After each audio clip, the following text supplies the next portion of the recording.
नमस्कार मित्रमंडळींनो, तुम्हा सर्वांचे आपल्या अविरत या चॅनेलवर स्वागत आहे.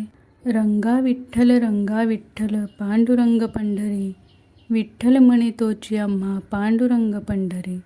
दास तुझ्या नामाचा भटकंता जावो ना, विठ्ठल म्हणे तोची आम्हा पांडुरंग पंढरी. या अभंगांवरून तुम्हाला समजले असेलच की आज आपण पंढरपूरच्या पांडुरंगाचे म्हणजेच आपल्या विठू माऊलीचे महात्म्य जाणून घेणार आहोत. तर चला तर मग जाऊया पंढरपूरला. विठोबा, विठुराया, पांडुरंग, पंढरीनाथ अशा अनेक नावांनी आपल्या विठू माऊलीला ओळखले जाते. मुख्यतः भारताच्या महाराष्ट्र व कर्नाटक राज्यात विठ्ठलाचे पूजन केले जाते.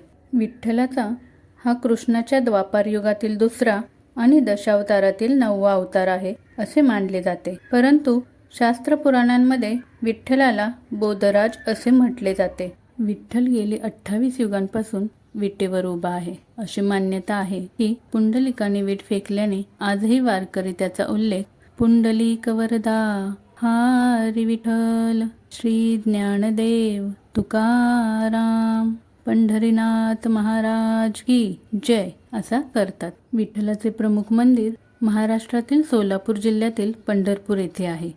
जरी हे मंदिर कधी बांधले गेले हे निश्चित माहीत नसले तरी ते 13व्या शतकापासून उभे आहे याचे पुरावे आढळतात.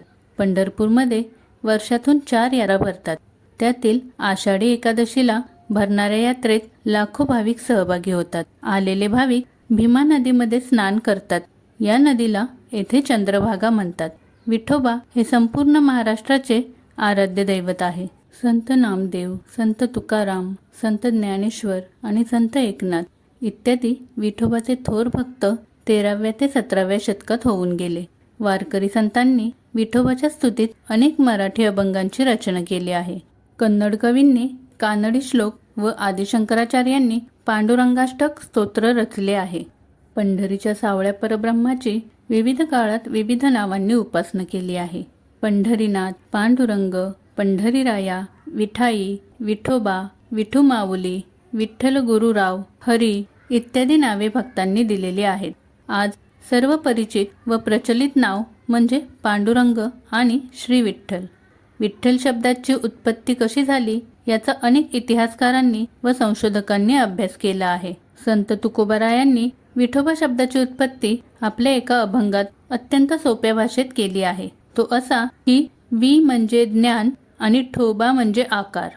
ज्ञानाचा आकार किंवा ज्ञानाची मूर्ती म्हणजे विठोबा, किंवा वि म्हणजे गरुड आणि ठोबा म्हणजे आसन. अर्थात गरुड ज्याचे आसन आहे तो विष्णू, तोच कटीवर कर ठेवून विटेवर उभा आहे. श्रीकृष्ण, श्री विष्णू आणि श्री विठोबा हे एकच आहेत. श्रीकृष्णाचा अवतार जन्म द्वापार युगात बुधवारी श्रावण वद्य अष्टमी श्रीमुख नाम संवत्सरला पहाटे झाला. विठोबा म्हणजे श्रीकृष्ण, म्हणूनच बुधवार हा विठ्ठलाचा वार मानला जातो. पुराणातील श्लोकाप्रमाणे विकारो विधाताय ठकारो नीलकंठ लकारो लक्ष्मीकांत विठ्ठलाभिधीन्मये. याचा अर्थ असा की वि म्हणजे विधाता ब्रह्मदेव, ठ म्हणजे नीलकंठ शंकर आणि ल म्हणजे लक्ष्मीकांत विष्णू. याप्रमाणे म्हणजेच ब्रह्मा विष्णू महेश हे एकाच ठिकाणी म्हणजेच विठ्ठल नावात आहेत. दिनांचा दयाळू, योगिया दुर्लभ असे असलेल्या विठुरायाची मूर्ती स्वयंभू अशी वालुकामय शिलेची आहे. श्रींच्या मस्तकी मुकुटासारखी उंच कंगोरेदार टोपी आहे. याचा आकार शिवलिंगासारखा असल्यामुळे त्यास शिवलिंग असे म्हणतात. श्रींचे मुख उभट आहे, गाल फुगीर आहेत, दृष्टी समचरण आहे, कानी मकर कुंडले आहेत, गळ्यात कौस्तुभ मणी आहे, पाठीवर शिंके असून हृदयस्थानी श्री वत्सलांछन आहे. दोन्ही दंडावर अंगद असून मनगटावर मणिबंध आहेत. श्री विठ्ठलाने हात कटेवर ठेवलेले आहेत.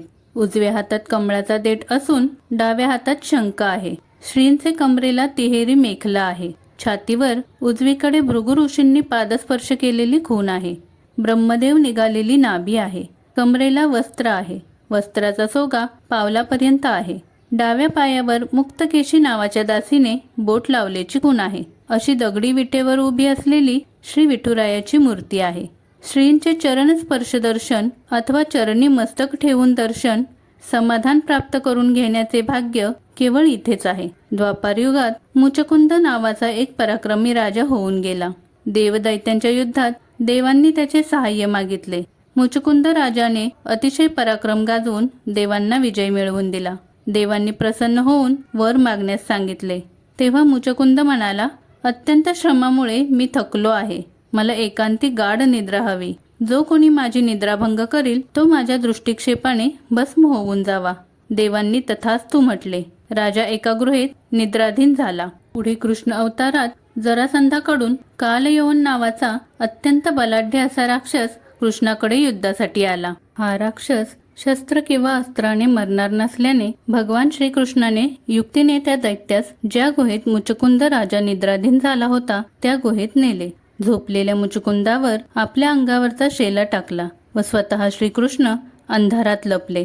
भगवान श्रीकृष्णाचा शेला पाहून कालयवनास वाटले की कृष्णच झोपला आहे, म्हणून त्याने निद्रिस्त राजावर आता प्रहार केले. मुचकुंद राजाची निद्राभंग झाली. क्रोधित नजरेने कालयवनाकडे पाहतात तो दैत्य कापराप्रमाणे जळून भस्म झाला. नंतर श्रीकृष्णाने राजाला दर्शन दिले. भगवान श्रीकृष्णांनी सर्व प्रसंग राजाला सांगितला. तेव्हा मुचकुंद राजाने आता दृष्टीपुढे ऐसाच तूर आहे अशी प्रार्थना केली. भगवान श्रीकृष्णाने पुढील जन्मी तुझी इच्छा पूर्ण करीन असे अभिवाचन दिले. हा मुचकुंद राजा कलियुगात भक्त पुंडलिकाच्या रूपाने जन्माला आला. दिंडीर वनात पंढरपूर क्षेत्राजवळ चंद्रभागेतीरी लोहदंड तीर्थाजवळ वास्तव्य करून राहिला. एके दिवशी रुक्मिणी माता श्रीकृष्णावर रागावून दिंडीर वनात येऊन तपश्चर्या करीत बसल्या. त्यावेळी रुक्मिणीच्या शोधार्थ भगवान श्री क्षेत्र पंढरपुरात आले. रुक्मिणीचा शोध घेतला असता दिंडीर वनात तपश्चर्या करीत असल्याचे आढळून आले. तपश्चर्या भंग करू नये व मुचकुंद राजास पूर्वजन्मी दिलेल्या वरानुसार रुक्मिणीच्या शोधाचे निमित्त करून तीर्थक्षेत्री पुंडलिकासाठी आले. पुंडलिक पूर्वाश्रमी मातापित्याचा द्रोह करीत असे. पत्नीच्या हट्टासाठी तो तिच्याबरोबर काशी यात्रेस निघाला. जाताना कुकुट मुनीच्या आश्रमात राहिला. कुकुट मुनी परम मातृपितृ भक्त होते. मातापित्यांची निस्सीम सेवा केल्यामुळे त्यांना अलौकिक सामर्थ्य प्राप्त झाले होते. पापी, दुराचारी, अधमांनी स्नान केल्याने दूषित मलिन झालेल्या गंगा, यमुना, सरस्वती या नद्या मालिन्य नाशासाठी व शुद्धतेसाठी आश्रमात रोज सेवा करीत. त्यामुळे त्यांना पावित्र्य व शुद्धता प्राप्त होई. हा प्रसंग पुंडलिकाने अनुभवला. नद्यांनी देवी स्वरूपात त्यास उपदेश केला. त्याला ज्ञान प्राप्त झाले. त्याने मातापित्याची अखंड सेवेची दीक्षा घेतली. तो पुन्हा पंढरीस आला. भक्तिभावाने मातापित्यांची सेवा करू लागला. पुंडलिकाची मातृपितृ भक्ती व सेवाव्रत पाहून भगवंत संतुष्ट झाले. ते पुंडलिकाच्या भेटीसाठी लोहदंड तीर्थाजवळ आले. पुंडलिक मातापिताच्या सेवेत मग्न होते. भगवंतांनी त्यास दर्शन दिले, वर दिला. पुंडलिकाने त्याचे मातापित्याची सेवा पूर्ण होईपर्यंत देवाला विटेवर उभे राहून प्रतीक्षा करण्याची विनंती केली. भगवंतांनी त्यांची प्रार्थना मान्य केली. पुंडलिकांनी देवाला उभा राहण्यासाठी वीट फेकली. ती वीट म्हणजे वृत्रासुराच्या शापाने दग्ध झालेला इंद्रच होय. भीमातीर म्हणजे दुसरी द्वारका. भगवान श्रीकृष्ण विठ्ठल रूपात कटीवर हात ठेवून भक्तासाठी युगे 28 अजूनही उभा आहे. महाराष्ट्राचे आराध्य दैवत प्रभू विठ्ठल पांडुरंगांची आषाढी एकादशी निमित्त शासकीय महापूजा ही महाराष्ट्राचे विद्यमान मुख्यमंत्री करतात. ती सर्वोच्च शासकीय महापूजा असते. दररोज पहाटे 4 वाजता पंढरपुरातील विठ्ठलाचे मंदिर उघडल्यानंतर देवाला उठवण्यासाठी प्रार्थना म्हटली जाते. प्रार्थनेचे मंत्र काकड्याच्या वैदिक आणि पौराणिक मंत्रांप्रमाणे असतात. 4:15 वाजता काकड्याला सुरुवात होते. कान्हा हरिदास रचित अनुपम्य नगर पंढरपूर ही आरती म्हटली जाते. आरतीनंतर देवाला खडीसाखर आणि लोण्याचा प्रसाद दाखवला जातो. नंतर नित्यपूजा सुरू होते. त्यामध्ये प्रथम संकल्प, गणेश पूजा, भूमिपूजा, वरुण पूजा, शंख पूजा आणि घंटा पूजा होते. त्यानंतर पुरुष सुक्ताचे पठण करत पूजा केली जाते. सकाळी 11 वाजता विविध पक्वानांचा महानैवेद्य दाखवला जातो. दुपारी 4 वाजता विठ्ठल मूर्तीचा चेहरा पुसून देवाला नवीन पोशाख आणि अलंकार घातले जातात.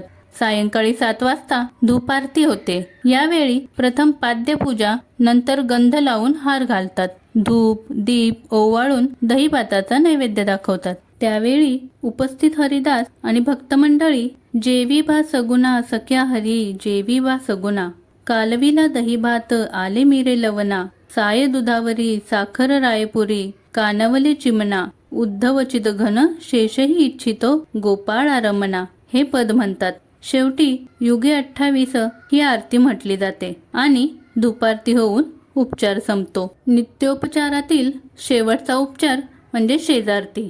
रात्री 11:30 ते 11:45च्या सुमारास शेजारती केली जाते. प्रथम विठ्ठल मूर्तीची पाद्यपूजा होते. त्यानंतर देवाला दुपारी घातलेला पोशाख बदलला जातो. धोतर नेसवून अंगावर उपरणे घातले जाते.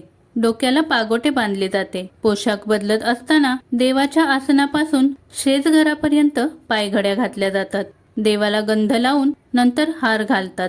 त्यावेळी हरी चला मंदिरा ऐशा म्हणती गोपिका इत्यादी आरत्या म्हटल्या जातात. शेवटी मंत्रपुष्पांजली म्हणून देवाला फुले अर्पण केली जातात आणि शेजारती संपते. पंढरपूरची वारी ही अनेक वर्षांपासून चालत आलेली परंपरा आहे. देहू व आळंदीहून दरवर्षी लाखो वारकरी पायी वारीने पंढरपूरला जातात. आळंदीहून संत ज्ञानेश्वर, सोपानदेवांची सासवडहून, मुक्ताईची मुक्ताई नगरहून आणि निवृत्तीनाथांची त्र्यंबकेश्वर, तर संत तुकाराम महाराजांची देहू येथून अशा पालख्या पंढरपूरला येतात. विठोबा हा भक्तांच्या भेटीला आलेली माऊली आहे व वारकरी संतांचा कैवारी आहे. श्रीहरी विठ्ठल नामे अवतार घेऊन परम भक्तांना भेटून स्वरूप दाखविले होते आणि भक्तांची सेवा केल्याचे फळ म्हणून मोक्षास पात्र केले होते. तर मित्रमंडळींनो, आज आपण जी पांडुरंग परमात्म्याची माहिती ऐकली ती तुम्हाला कशी वाटली ते कमेंट करून नक्की सांगा आणि व्हिडिओला लाईक करून जास्तीत जास्त शेअर करा. आपल्या चॅनेलला सबस्क्राईब करून बेल आयकॉनला क्लिक करा. धन्यवाद.